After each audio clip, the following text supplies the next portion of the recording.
Shotharaba Manipur khunnai asi hiram khudingmakta yengshinbagi tangai phadaba lakpa maramna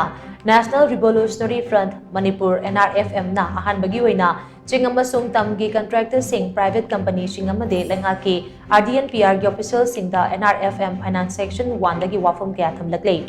Lona Tinkraba Lalholub asigi Information and Publicity Secretary Sana Jawba Maidena Thadurapa Cherolamana Hai.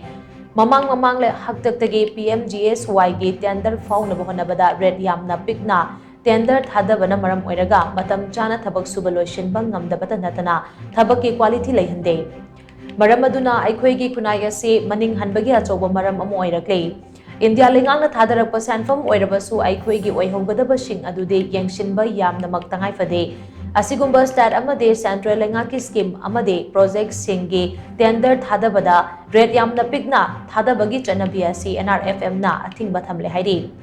tungi afaba chawkhatba khunai ama oiba ngamnabagi damak aikoi isana isagi contractor sing amade iramdam asigi private company singa se chawkhatnaba honadaba yade Mapandagi private company sing changlakliba sisu aikhoi gi matik chaba contractor amasung private company laitabadagini maramaduna NRFM na ahanba khongthang oina handaktagi PMGSY 3 batch 1 2023-2024 gi tender da tampak amasung chingi contractor sing amade private company sing na lowest minus rate da tender thadaba thinglei khongthang asi da iramdam asigi yawo loipumna magnasu ayadapan ba pibidana ba puning sing silaklei